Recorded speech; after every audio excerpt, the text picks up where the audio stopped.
Welcome back to Kelvin channel again, and you're probably wondering where am I? I'm actually on the UCI School of Medicine campus again, and I love flowers, I love orchids. You probably know that already, so that's why I picked this spot, and hopefully you enjoy the view of the background on this episode.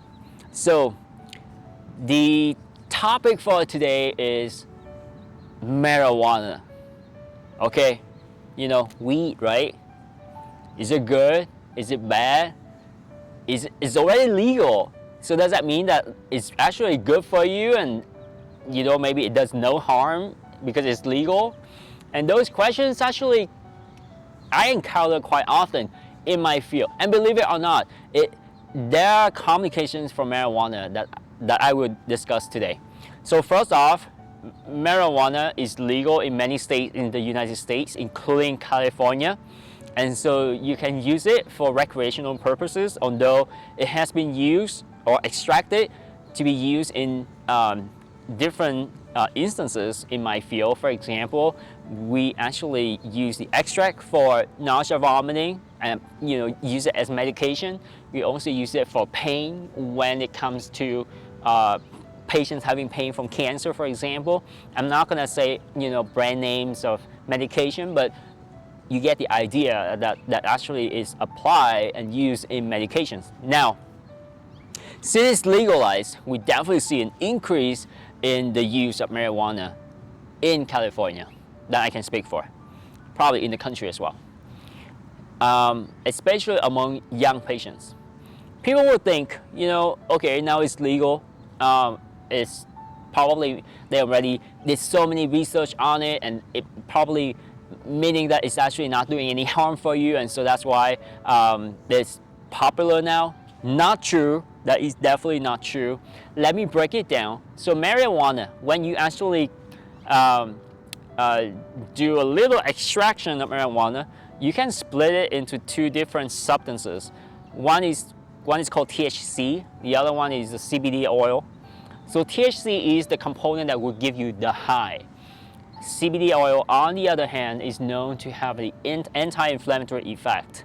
And that's why when you go to the store, grocery store, now you actually can get CBD oil right at the counter, right?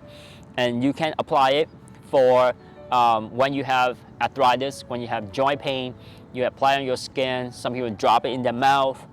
You can use it for the pet as well, which I actually have tried before. And the idea is that it has that anti-inflammatory effect that you can use to decrease the pain, right? And if you want to do that actually it works in some situations. Now the other component is THC. So THC is the part that will give you high, and there are receptors in your brain that will pick up THC when it's available in the body, and that will give you that high. Now, many of the young patients would develop a disease that we call cannabis-induced hyperemesis syndrome. What it means is that they would, after a certain period of time using marijuana or THC, they would develop nausea, vomiting, abdominal pain. It could come on any time, usually worse after eating, and it's very irritating. Some even argue that they notice that, it's actually, when they stop smoking marijuana, for example, it seems to get worse. Well, is that true? Not necessary. Many times, you actually need to stop using marijuana for a long period of time. I'm talking about minimum of 3 months, sometimes 6 months, to completely get rid of these symptoms, immediately to have them resolved. And it's not an easy task because, as you can imagine, young people, it is something they do every day now, and you're telling them to completely stop it. And so this conversation doesn't bode well for me in many times. I'm not gonna lie, and I'm definitely not the only doctor that would say that. I have patients that will come to me and basically say, "Oh, Dr. Nguyen, I have this nausea, vomiting. I end up in the ER, and the ER doctor told me it's from marijuana." I don't think it's true, right, Dr. Nguyen? here I am. And then they start scolding about that ER doctor. I'm listening to the whole thing, right? I'm like, great, I'm gonna have the same conversation. But I was hoping that by telling them the details of why that happens, that would help them understand better. And so they would have the motivation to actually stop using marijuana.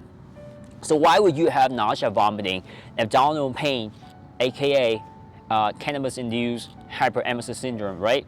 So as I mentioned before, in your brain you have that THC receptors that would basically give you that high when there's THC available in the body. Now, unfortunately, you also have receptors for nausea, vomiting in your brain that also activated when there's THC available. So now you have THC activating your high, but also activating the nausea, vomiting. And for that reason, you can develop nausea, vomiting from that. And so in order to stop the symptoms, you have to quit. It's just simple like that. There are a few kind of clues that will help us know that these patients actually have this condition. For example, people tend to feel better having a hot shower. So they go to have a hot shower more often, and that's just one of the things that the patient actually noticing that, and it's been proven as well. And so it actually helps to relieve the symptoms, but definitely not resolution. So what else that marijuana would be associated with my field? There is a hot topic for a while now, which is the use of CBD oil for colitis. So patients with Crohn's disease, with ulcerative colitis or inflammatory bowel disease in general, they actually say that they want to try, instead of medications, now they want to try something that is more organic, more natural, and they would go with marijuana or CBD. And for a while, I mean, we're not sure, but we have new data now that proven that it's actually not showing much effect when it comes to improvement of colitis, like actual improvement of colitis. And more data now, bigger studies have shown that. So in the past, Kelvin, when it comes to this, and patient asks me, I usually say I'm 50-50. I'm not sure. The data wasn't out there yet, but more and more with information that more available now, I probably say to patients now that no, I don't think I would recommend that to you, instead of like I wasn't sure. Now I would say I don't recommend it. I prefer that you would go with the traditional management, and because eventually you want the colitis to be under control. Otherwise, it will increase your risk for having colon cancer, increase your risk for having all the complications that eventually you might need surgery. So for that reason, now I would put a stamp as a verdict and say no CBD oil if you have colitis. I would not recommend that. And that's pretty much it for today when it comes to marijuana, THC, and CBD oil. I hope you learned something, and ciao, and see you next time. Alright, you guys have been watching my YouTube channel of Dr. Kelvin Nguyen. If you really love what you're seeing, please subscribe to my channel. You can do it for me, or you can do it for the duck in the background. They would love it too. See you next time.